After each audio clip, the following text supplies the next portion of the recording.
അസ്സലാമു everyone, welcome back to my channel. അപ്പോൾ ഇന്നൊരു സൺഡേ വ്ളോഗാണ് കേട്ടോ. ഇന്ന് ഒരു ബിസി സൺഡേ വ്ളോഗ്. ഇപ്പോൾ 11:30 നമ്മളൊരു മാരേജിന് പോവുകയാണ്. അങ്ങനെ ഞങ്ങൾ ഓഡിറ്റോറിയത്തിലെത്തി. നല്ല തിരക്കുണ്ടായിരുന്നു. ബ്രൈഡ് ഗ്രൂം എൻട്രിയൊക്കെ കിഡിലായിരുന്നു. പക്ഷേ നമുക്ക് കോപ്പിറൈറ്റ് ഇഷ്യൂസ് ഉള്ളതുകൊണ്ട് ബാക്ക്ഗ്രൗണ്ട് മ്യൂസിക് ഇടാൻ പറ്റില്ല കേട്ടോ. അങ്ങനെ മാരേജൊക്കെ കണ്ടു. അത് കഴിഞ്ഞ് നമ്മൾ ഇക്കാടെ കസിൻ സിസ്റ്ററെ വീട്ടിൽ പോയി. അവിടെ ഒരു ടാങ്കിനകത്ത് കുറേ മത്സ്യങ്ങളുണ്ടായിരുന്നു. നല്ല രസമായിരുന്നു. കുഞ്ഞു കുഞ്ഞു കുഞ്ഞ് അടിപൊളി മീനുകളുണ്ടായിരുന്നു. ഗോൾഡൻ ഫിഷ്, ഗപ്പി, സാരി അടിപൊളിയായിരുന്നു. പിള്ളേർക്കൊക്കെ ഭയങ്കര ഇഷ്ടമായി. അവരവിടെ കിടന്ന് ബഹളമായിരുന്നു. പിന്നെ വേറൊരു മീനെയും കൊണ്ടുവന്ന് കാണിച്ചു കേട്ടോ. പക്ഷേ എനിക്ക് ആ മീനുകളെ പേരറിയത്തില്ല, മറന്നുപോയി. എന്തുവാ ഈ പേരെന്ന് ഞാൻ മറന്നുപോയി. അതിനെ ശരിക്കും ഉണ്ടായിരുന്നു. ഇച്ചിരി വലിയ മീനായിരുന്നു. നമ്മൾ കറി വെക്കുന്ന സൈസ് മീനുകളായിരുന്നു. ഇതിൻ്റെ പേരെന്താണെന്ന് എനിക്ക് ഓർമ്മയില്ല കേട്ടോ ഗൈസ്. അങ്ങനെ ഷൈനാത്തയുടെ വീട്ടിൽ ചെന്ന് വെള്ളമൊക്കെ കുടിച്ചു. അവിടെ നല്ലൊരു അറ്റ്മോസ്ഫിയറാണ് കേട്ടോ. അവിടെ ആ വീട്ടിന് ചുറ്റും മരങ്ങൾ, തണൽ മരങ്ങളും, നല്ല രസമാണ് അവിടെ ഇരിക്കാൻ കേട്ടോ. പിന്നെ അവിടെ നിന്ന് ഞങ്ങൾ കൊല്ലം അഡ്വഞ്ചർ പാർക്കിൽ വന്നു. കുട്ടികൾക്കും വലിയവർക്കും ഒരേപോലെ എൻജോയ് ചെയ്യാൻ പറ്റിയൊരിടമാണ് അഡ്വഞ്ചർ പാർക്ക്. എത്ര വെയിലാണെങ്കിലും നമുക്ക് അവിടെ പോയി ഇരിക്കാൻ പറ്റും. കാരണം ഒരുപാട് തണൽ മരങ്ങളൊക്കെ ഉള്ള ഒരു സ്ഥലമാണ്. നേച്ചർ ലവിങ് ആയിട്ടുള്ള ഒരാൾക്ക് വളരെയധികം ഇഷ്ടപ്പെടും. രാവിലെ മുതൽ വൈകുന്നേരം വരെ സ്പെൻഡ് ചെയ്യാനുള്ള അത്രയും നമുക്കവിടെ ഉണ്ട്. അതുപോലെ കായലും കാറ്റും ഒക്കെ. കുട്ടികളുമായിട്ടൊക്കെ ക്വാളിറ്റി ടൈം സ്പെൻഡ് ചെയ്യാൻ പറ്റിയ നല്ലൊരിടമാണ്. നമുക്ക് അറിയാം, ഇന്നത്തെ കുട്ടികളെന്ന് പറയുമ്പം 4 ചുമരിനുള്ളിൽ വളരുന്ന കുട്ടികളായിരിക്കും കൂടുതലും. എല്ലാമെന്ന് ഞാൻ പറയുന്നില്ല, എന്നാൽ കൂടുതലും.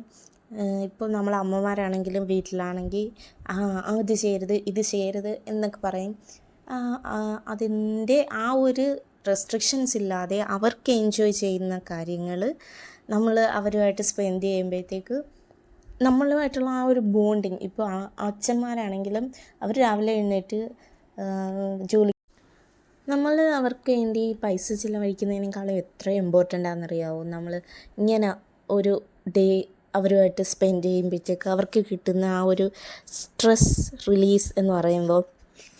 ഇങ്ങനെ ഇവിടെ അഡ്വഞ്ചർ പാർക്കിലൊക്കെ വന്ന് എനിക്ക് ഒരുപാട് ഓർമ്മകളുണ്ട് ആ ഒരു സ്ഥലവുമായിട്ട് തന്നെ. അപ്പോൾ മെമ്മറീസ് എന്ന് പറയുമ്പോഴത്തേക്ക് സത്യത്തിൽ നമ്മളും അവർക്ക് ആ ഒരു മെമ്മറീസ്, ലൈഫ് ടൈം മെമ്മറീസ് ഒരുക്കി കൊടുക്കണം. അവർ നാളെ അവർക്കും ഇവിടെ എത്തുമ്പോൾ, ഈ സ്ഥലങ്ങളെത്തുമ്പോൾ അവർക്കും ഓർക്കാൻ ഒരുപാട് കാര്യങ്ങളുണ്ടായിരിക്കണം. അല്ലാതെ വീടിനുള്ളിൽ അടച്ചിട്ട് വളർത്തുമ്പോഴത്തേക്കായാലും അവരെ നമ്മൾ പുറത്തു കൊണ്ടുപോകും. നമ്മളെ പൈസ മേടിച്ച് അവരെ പുറത്തു കൊണ്ടുപോകാതിരിക്കുമ്പോഴത്തേക്കും അവർക്ക് നഷ്ടമാകുന്നത് അവരുടെ കുട്ടിക്കാലമാണ്. ഞാനെപ്പോഴും പറയും, എനിക്ക് അടിപൊളിയായിരുന്നു എൻ്റെ കുട്ടിക്കാലം തന്നെയാണ്. നമുക്ക് ഓരോരുത്തർക്കും പ്രിയപ്പെട്ടതായിരുന്നത്. അതേപോലെ അവർക്കും നമ്മൾ മെമ്മറീസ് പറഞ്ഞു പോയി. അപ്പോൾ അതാണ്ട് അഡ്വഞ്ചർ പാർക്ക് എന്ന് പറയുമ്പോൾ നല്ല സ്ഥലമാണ് കേട്ടോ. കായലിൻ്റെ ഭംഗിയും കാറ്റും ബോട്ടൊക്കെ കണ്ട്, പിന്നെ തണൽ മരങ്ങളുടെ ഇടയിൽ നല്ല രസമാണ് ഇവിടെ വന്നിരിക്കാനും കുറച്ച് ടൈം സ്പെൻഡ് ചെയ്യാനൊക്കെ. പിന്നെ നമ്മൾ അവിടെ നിന്ന് ഇറങ്ങിയത് ബീച്ചിലേക്കായിരുന്നു. സൺസെറ്റിൻ്റെ ടൈം എത്തിയപ്പോഴായിരുന്നു ബീച്ചിലെത്തിയത്. സൺസെറ്റൊക്കെ കാണാൻ പറ്റി. പിന്നെ കുറച്ച് നേരം അവിടെ സ്പെൻഡ് ചെയ്തു. ഞങ്ങൾ പട്ടം പറക്കുന്നതാണ് നല്ല രസമായിരുന്നു കേട്ടോ. ഒരേ ദിശയിൽ പറക്കുന്ന കണക്ക് കുറേ പട്ടങ്ങളുണ്ടായിരുന്നു. നല്ല ഭംഗിയായിരുന്നു അത് കാണാൻ. അങ്ങനെ 3 നേരം അവിടെ കുറേ ഓടിക്കളിച്ച് രാത്രി ആയപ്പോഴത്തേക്ക് കുറച്ച് നേരം ഇരുന്ന് രാത്രിയൊക്കെ ആയപ്പോഴത്തേക്കായിരുന്നു തിരിച്ചത്. അങ്ങനെ 3 വിളിക്കാൻ ചെന്നപ്പോൾ ഞാൻ കണ്ടത് വലിയ കുഴി കുഴിച്ചിട്ടേക്കുന്നത്. അവിടെ എന്തിനാണ് കുഴിച്ചതെന്ന് വെച്ച് പറയുന്നത്, ഒരു കരണ്ട് കിട്ടിയിട്ടുണ്ട്, അതിനെ കുഴിച്ചിടാൻ വേണ്ടിയാണ്. അങ്ങനെ പിന്നെ അത് മൂടിപ്പിച്ച് വീട്ടിലേക്കായിരുന്നു. പിന്നെ അന്നേരം 3 വണ്ടി കിടന്ന് ഉറങ്ങുകയും ചെയ്തു. അപ്പോൾ ഇന്ന് ഇത്രയൊക്കെ ഉള്ളൂ. അപ്പോൾ നിങ്ങൾക്ക് വീഡിയോ ഇഷ്ടപ്പെട്ടാൽ like, share and comment. Please subscribe ചെയ്യണേ.